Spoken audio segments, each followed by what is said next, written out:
You bastard, man. Look at the fucking size of that. I could have stuck that in the pot for the dinner tonight, mate. Fucking times are tough. So, who have we got next? For a minute there, I thought you were going to say that you discovered a dog.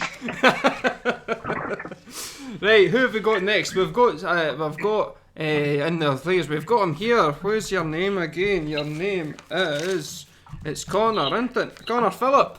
We've got Conor Phillip all the way from Dundee. Oh, we've had from Canada, and now we've got Dundee. Oh, just this far away from me. There we go. Conor, it's up yourself, my man. On you go. All right, fantastic. Can you hear me? I can hear you great. Fantastic. All right, what a great crowd. It's good to be here. Hello, people of the internet. Hope you're keeping well in this exciting time we live in. Hope you're all washing your hands and self-isolating. That's always important. It's been exciting these last few days. I managed to get a job recently at St Andrews. I'm not working there anymore just because of the virus. But anyway, St Andrews, that is a really nice place. And I'll tell you why it's a nice place. It's a nice place because it's a small place. And small places, you can't really go wrong with a small place. In a big place, you've got nice areas and you've got rough areas. But in a small place, it's just entirely nice, or it's entirely rough. You just don't know. But if you had a population of 5 people, say, you're never going to have a rough area. In a village of 5 people, there's never a rough part. You never say, oh, stay away from that region. That's a bit rough. If you're going to say like the North Pole, there's this Eskimo village, and you're in the rough part of that Eskimo village, and they say, oh, here's this Eskimo, and he's gonna mug you for your fish. He'll be like, oh, give us your fish, and he'll have like a really sharp bit of ice, and he'll be threatening you with it. Anyway, yeah, that's that. Well, yeah, I'm kind of new to the comedy scene myself. This is my second performance. My first performance was in a brewery, a really nice brewery. It was sort of hipster beers. They did like very very unique drinks, hipster drinks, and it was very everything about it was very groovy. There was lots of hipster beers, and there was hipster staff with hipster beards, and that's just the ladies that worked there. I'll take that's really something. Yeah, but what's going on right now is that we're only allowed to go out for one bit of exercise a day, which I think is really difficult because that's one more than I ever go out. So I'm gonna have to start getting in shape now. Changing times, exciting times we're living in. But seriously, yeah, I do like going out for a run, which is still allowed, which is a real win. Park run, that's something to do. Saturday mornings, doing the park run, and I'm there was one day. There's a park run in Dundee, right? That's the park run, the top all park runs. If you don't know what a park run is, it's just where you run in a park. That's all it is, right? You just run in a park, and that's park run in a nutshell. One day this park run, very muddy, very rainy. I'm kind of like Bambi running along there. Anyway, I'm running along, and I had a few slips along the 5K route. Had a few slips. But then I got to the finish line. I'm approaching the finish line. I'm about 10 yards away. And only then I'm thinking, come on, do a final sprint. Big finish. I'm running. It's like Chariots of Fire, but without the beach. I'm sprinting there. And then I fall just at the last minute. When I'm about an inch from the finish line. And there's a guy waiting there, and he usually beeps you in when you finished. And he refuses to beep me in because I'm not at the line yet. And I'm just lying there. I look back, and no one's gonna help me up. There's runners just dashing past me. I'm having to crawl to the finish line. If you've ever seen those nature documentaries where there's like a turtle, a newborn turtle, trying to get to the ocean before a seagull eats it. Well, that was me. I was just like swimming along like that, and well, needless to say, absolutely covered in mud. But my brother was at the finish line, and I thought, oh, I love him, brother. He's going to cheer me up. What's he going to say? And he just said, well, you're a laughing stock. Why are you constantly embarrassing me? And I thought, yeah, thank you. I feel better now. Well, that's my fault anyway. That was my fault for doing sport. I am actually an athlete. I play a lot of pool. That's fun. That's a fun sport. That's my main sport. Yeah, that's the pool arm. Uh, and anyway, go to a pool club at Dundee. That's fantastic. Bring along a couple of my friends. Just the ones that aren't very good at pool, because then I can win. There's a lot of talent at that place. There's a lot of talent, and I can't really compete. So I bring along some of my friends that don't really know how to play the game, and then I'm the champ. So I go along there, and when we were going along, we got a couple of games in, and there was an older guy there, and you could see he was the master of pool. He was the grand master, and he was just sitting there.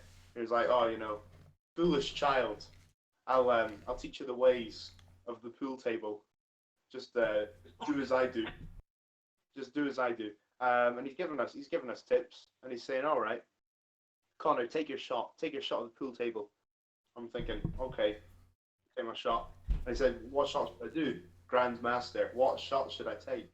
And he's saying, oh, take your pick. It's yours. Right, I'm not going to tell you what shot to pick. And I was like, okay, how about this? And he said, no, not that one. I said, all right, well, how about this one here? Nah, not that one. Not that one either. No. Okay, this one? No, not that one either. Not that one either. And I said, oh, well, how about this one here? Yes, you got it. You got it. You got it in well under an hour. Well done. Went on like that. The training, lots of training, week by week, and we were getting really good. In fact, we were getting so good that my friends became better pool players than me. So I never played pool again after that. There was no point, really. And also you have to when you go there, you have to pay for your drinks. I don't really enjoy that, paying for drinks. I like to get free drinks, and that brings me on to my next story. There's a place in Dundee where if you go in and you say you're a musician, you get 2 free drinks. 2 free drinks. Fantastic. One more than one, right? And you go in there and you just pretend to be a musician. So I'll just like carry like a tin whistle or something. I'll walk up to the bar, be like, out of the way, musician coming through, out of the way. I just be smacking people over with a whistle, death by whistle, pushing them down. And I say, just smash that whistle on the table and say, hey, 2 free pints, please. I'm a musician, in case you couldn't tell. I say, oh yeah. So just going on like that, week by week, 2 free pints, and then leave, and then see you next week. Out. See you next week. Got the classic routine going. Then one week changed. I went in there, and I got my 2 free pints.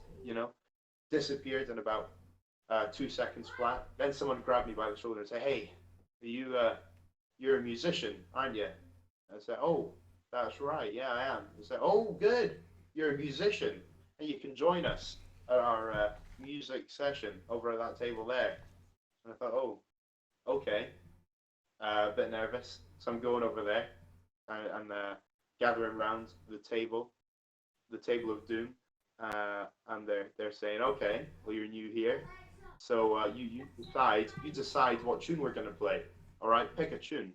I don't know any tunes, so I'm just making up on the spot. I'm going, "Oh, tunes, yes, I'm the king of tunes. That tune that goes dabba da dee, dabba da do, dabba da dee." And they said, "No, I don't." I said, "No, neither do I.